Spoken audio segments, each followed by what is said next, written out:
Amy from Colorado Mountain Living. So we are midway through the week and our last couple of weeks of the year.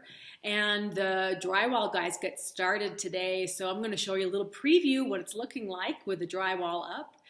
But I want to tell you a little bit about our morning, which got off to kind of a crappy start because my car wouldn't start this morning. So we knew that we were having problems with it, and I want to get you guys' input. What do you know about cars behaving differently at high altitude? So, can we talk about that for a minute?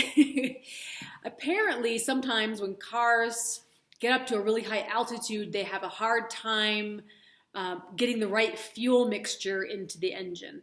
And I'm not a car expert, so my vocabulary might not be on point about this topic. But from what it was explained to me, it has something to do with the spark plugs misfiring because they're getting flooded because too much fuel is going into the engine because there's not enough oxygen in the air to get the right balance, something like that. Anyway, it's been an ongoing problem.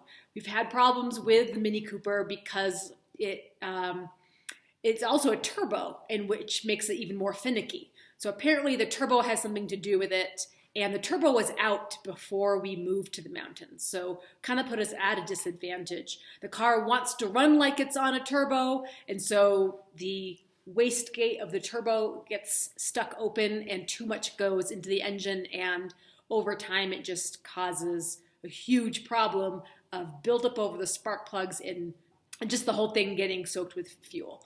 And eventually stops being able to start.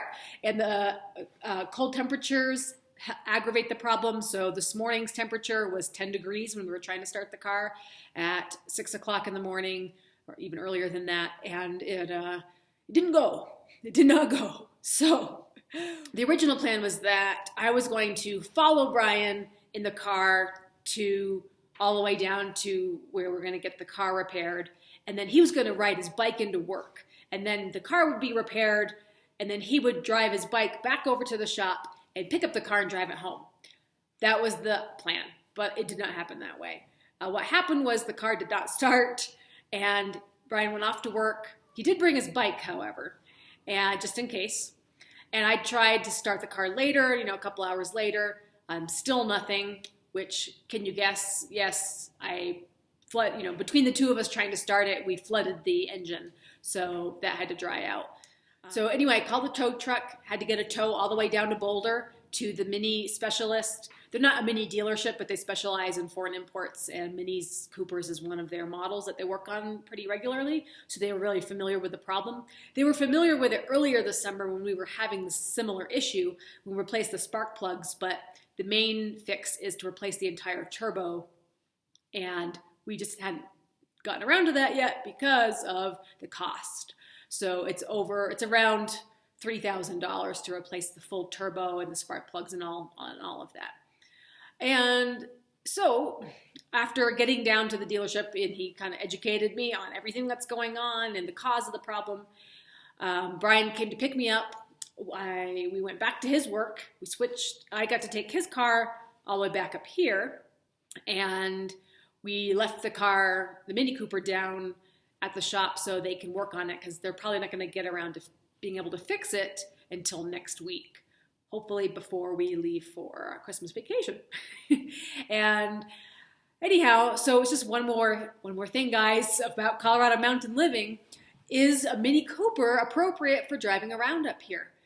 I was talking to the guy at the shop, and he said that he had known someone with one, and they would go up to Loveland Pass or up at 14,000 feet, and then they couldn't get their car restarted, but they would come down and get a tow back down to lower elevation, and the car would start just fine.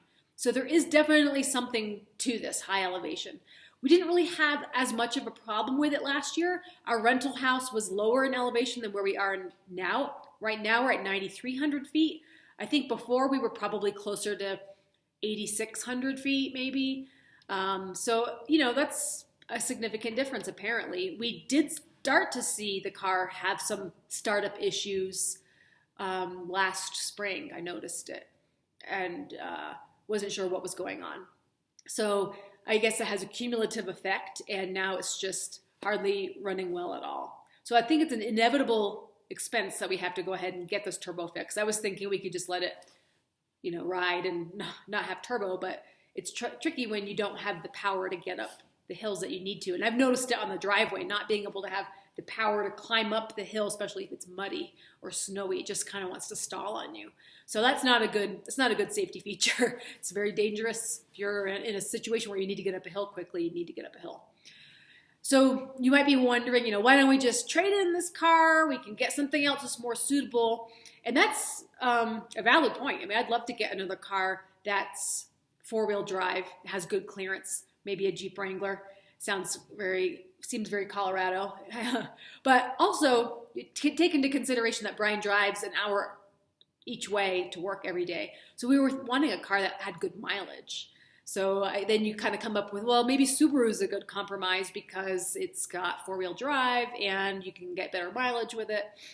We haven't decided yet, but the car's, we don't have any payments on the car. It's fully paid for. So it's hard to kind of give that up when you've got a car that can get you places most of the time and you don't have to make payments on it. It's hard to swallow the idea of having payments again for another car. So we probably are going to be looking at getting a new vehicle in the new year once we've got more income coming in. Hopefully I'll be hearing from this new job pretty soon. Should be by the end of the year. Keep you posted on that. But anyway, I also wanted to give you a quick little view of how the drywall's shaping up.